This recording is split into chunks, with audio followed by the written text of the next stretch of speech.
I bought my daughter a bicycle with my first bonus. Dad slapped her, took IT and gave IT too. My nephew trash don't deserve good things. They didn't expect me to make them beg for mercy.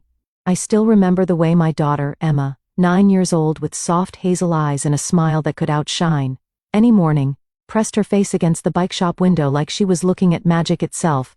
"Mom, the blue one," she whispered. "It looks like freedom." That word hit me harder than she knew. Freedom. A thing I'd been begging for all my life in my parents' house but never got.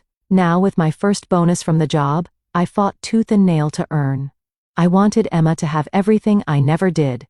Please subscribe to our channel and tell us in comments from where are you watching this video.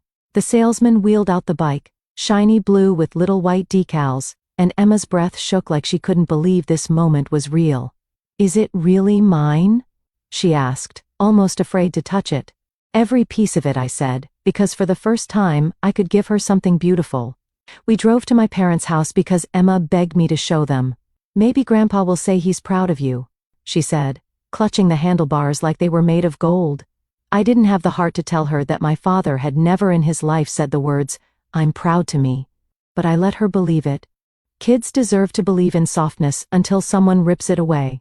Dad was in the driveway, wiping grease off his hands while my mom barked orders at him from the porch. My sister Kara was there with her husband Nate, and their son Mason, a spoiled 12-year-old who treated everything like it already belonged to him. Emma rolled the bike toward my father. "Grandpa, Mom bought me this with her bonus. Look!" Her excitement bubbled up pure and bright. My father's eyes didn't soften. They hardened. "A bonus?" He grunted. "For what? Showing up?" He looked at me like I had committed a crime. "Dad, I worked." He snapped a hand up. "Don't talk back." Before I could stop him, he stepped forward and slapped Emma across the face so hard her head jerked sideways. I froze.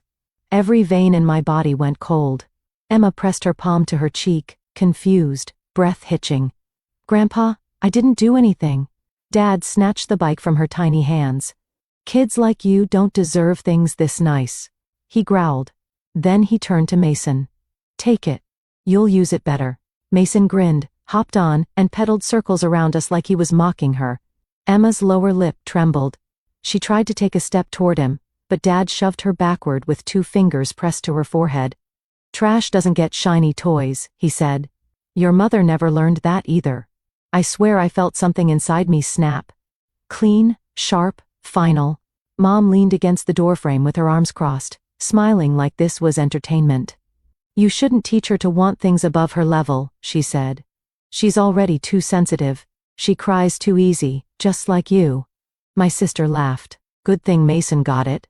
At least someone in this family isn't pathetic." Emma's tears finally fell, big and silent, and she whispered, "Mom, can we go?" Those words, they scorched me. She wasn't asking for the bike back. She wasn't asking for Papa to apologize, she just wanted to escape, and something inside me shifted away from fear, away from tolerance, and toward something cold and sharp as a blade. I took her hand, turned away from the scene, and my father yelled after me, "Don't you want to walk off like you're someone? You could barely afford gas last month. Don't pretend you're better than us." Emma squeezed my fingers, whispering through tears, "Mom, is Grandpa right? Am the first trash?" I knelt, wiped her cheek, and said in the calmest voice I've ever used, "No, but he's about to learn he can't treat us like it." Because this time, I wasn't walking away in shame. I was walking away to start something they'd never forget, something that would tear into their comfort the way they tore into my daughter's heart. They took from her. So I would take something back, something bigger, something deeper, and it would start tonight. With a plan they'd never see coming, I barely slept that night. Every time I closed my eyes, all I saw was Emma's tiny hand, flying to her cheek, the shock in her eyes, the way my father yanked her bike away like she was stealing something she hadn't earned. My chest tightened so hard it hurt. Rage stayed hot in my throat. But I knew one thing. If I marched back there screaming, he'd win. He lived on chaos. He fed on it. He wanted me emotional so he could call me dramatic. So I didn't go back with shouting, I went back with strategy. The next morning I woke Emma early. She was curled toward the wall, clutching her stuffed bunny like it was a shield. her cheeks still red.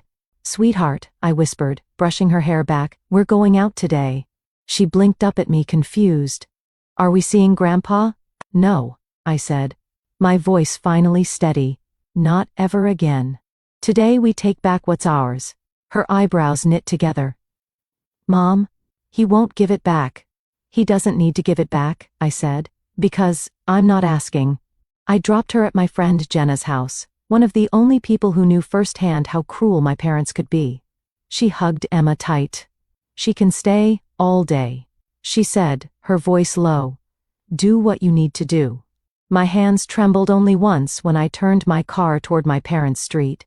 I drove the long way past the bike shop where Emma had pressed her nose against the glass, past the park where she had dreamed of riding the blue bike on the trail. By the time I reached their driveway, my nerves were steady fire. Dad was outside again, this time washing his truck. Mason's laughter echoed somewhere in the backyard, the sound of him enjoying Emma's bike. Dad didn't even look up. "You again didn't think you'd have the spine." I stepped closer than he expected, and he finally met my eyes. "You put your hands on my daughter," I said. "And you think I'm just going to let that go?" He smirked. "You always were dramatic. Maybe if you raised her right, she'd learn some respect. You slapped her. She deserved to learn early that she's not special." He shrugged like he was talking about weather. "Neither are you." Every muscle in my body tensed, but I wasn't here to react. I was here to dismantle them. "Where's the bike?" I asked. "Being used by someone better," he said proudly. "Mason appreciates it more." A sound came from behind the house, a wheel scraping, Mason whooping. Then, the unmistakable metal on pavement crash. I didn't even turn. I wasn't here for that. Instead, I walked toward the house. Mom stepped outside as if she'd been waiting. Arms crossed, face pinched. "Oh look," she said. "The disappointment returns. Are you here to cry about the bike?" Pathetic. "Where's Kara?" I asked coldly. "Inside," Mom sneered. "She's upset because you stormed off yesterday. You embarrassed everyone."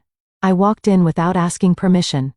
Kara was at the dining table scrolling her phone like she didn't burn the world down yesterday. She didn't even look up. "You need something, or are you here to ruin another day?" she asked. I didn't answer. I simply held up my phone and pressed play. The audio recording from yesterday. My father's slap. His exact words. "Trash doesn't get shiny toys." My sister's laughter. My mother's voice telling me I shouldn't teach my oversensitive daughter to want nice things. The color drained from Kara's face slowly then fast. "You recorded us?" she whispered. "No," Mom barked from behind me. "You didn't give me that phone." I pulled away. "Don't touch me." Dad walked in just then, eyes narrowing. He saw the phone, heard the recording, understood instantly what was happening. "You don't have the guts to use that," he said. "You never have." I smiled. A slow, terrifying smile that even surprised me. "Dad, this recording isn't for the police," I said. "It's for something else." He laughed. "And what would that be?" "The bike shop," I said calmly. Mom blinked. "What?" "The place I bought the bike from," I continued. "Where the owner knows me, where the cameras caught me paying for it, where he helped me choose it for Emma. All I have to do is tell him a middle-aged man stole it from a child." Mom scoffed. "That proves nothing." "No," I agreed. "But the footage of Mason riding a brand new blue bike this morning, the one they posted on their neighborhood Facebook page, the one with the same decals, that will prove everything." Kara went pale. "Wait, why would they post it?" "They do it every weekend," I said. "Lost pets, found items, neighborhood reminders, and sometimes kids riding shiny new bikes." Dad's face hardened. "Give us the phone." "No," I said again. "Because I already sent screenshots to Jenna, and I told her if she doesn't hear from me by noon, she posts everything to the neighborhood group chat, the school parent page, the local buy and sell groups everywhere." Mom's voice cracked. "You wouldn't dare humiliate us like that." I stepped closer. "You humiliated my daughter first." Silence. Hard, dense, electric. Then I said the words that made all three of them freeze, "and I'm not leaving without her bike." Dad's jaw clenched. Kara swallowed. Mom looked like she might faint. They knew. This time, I wasn't bluffing. I wasn't shaking. I wasn't scared. I wasn't the little girl they could break and bend. Today, I was someone they should have never created, and I was just getting started. Dad was the first to crack. His chest puffed, then deflated. He wiped sweat from his forehead like he was weighing every possible outcome. Fine, he muttered.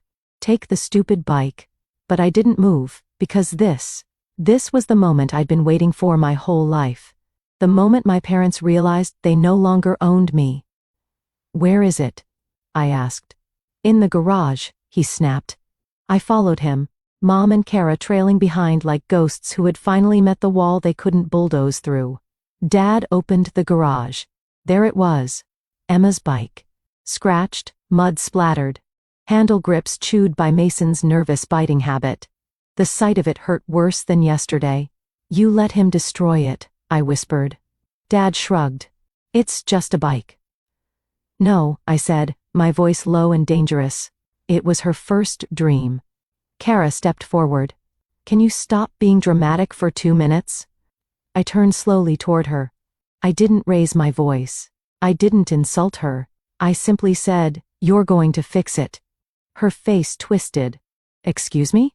You, I said, taking a step closer, are going to clean it, polish it, straighten the bent wheel, replace the torn streamers, and make it look exactly the way it did when I bought it.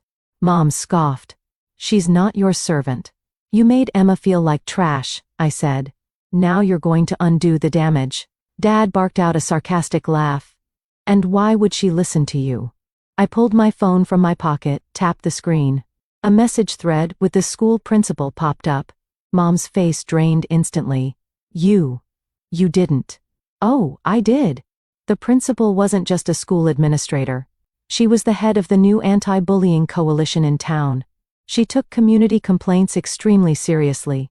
All I have to do, I said, is send her the clip of you 3 calling my daughter trash, hitting her, taking her belongings, and laughing about it. Mom's voice trembled. You said you wouldn't go to the police. I didn't say anything about the school board. Kara slapped a hand over her mouth. They'll ban Mason from sports. He'll lose his scholarship. And your job at the dentist's office? I added. Pretty sure they don't want staff who assault family members, Mom whispered. You're bluffing.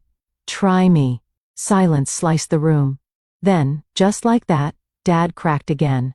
Kara, he snapped. Go clean the damn bike. Kara didn't move. Dad grabbed her arm. Now she flinched and ran to the bathroom to grab cleaning supplies. Tears already forming. For the first time in her life, she was being forced to face consequences. I stood there and watched her scrub every inch of the bike, watched her hands shake, watched her breathing hitch. Mom hovered by the doorway, whispering, hurry up before anyone sees. Dad glared at me like I'd betrayed him, but I felt nothing because for once they were the ones afraid. When she finished, the bike looked almost new, not perfect but close. Good, I said. Now apologize. Kara froze. You heard me? She swallowed hard. Her lip trembled. She walked toward me slowly, eyes darting everywhere. I'm sorry, she whispered. For what? I asked. She blinked fast. For hitting Emma, for taking her bike, for calling her, she choked. I didn't help her. She forced the words out. For calling her trash, I didn't smile. I didn't soften. I didn't forgive. I simply nodded, picked up the bike and turned toward the door. Mom grabbed my arm. Wait, are you going to send that recording to the principal? I looked her straight in the eye. That depends. On what?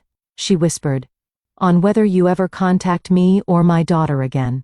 Mom gulped. So, we can't see her? No, I said. You lost that privilege yesterday. Dad stepped forward. You can't do that. We're family. You stopped being family the moment you slapped a 6-year-old and handed her birthday gift to someone else. I walked to the door. Mom's voice broke behind me. So that's it? You're cutting us off? I turned around and said the last sentence I would ever say to them. You didn't lose us today. You lost us years ago. Today is just the first time you noticed. And I left. Emma was waiting at Jenna's house. When she saw the bike, clean, polished, beautiful again, her entire face lit up. Mommy, she screamed, running into my arms. You got it back. I kissed her forehead. It's yours, baby, forever this time. She climbed onto it, wobbling a little, then giggled. You fixed it. No, I whispered, watching her pedal down the sidewalk. Hair flying, joy, reborn. You fixed me, and behind us, far behind us, my parents' house stood still and quiet, because this time we weren't returning. And that silence was the loudest revenge of all. Please subscribe to our channel and tell us in comments from where are you watching this video.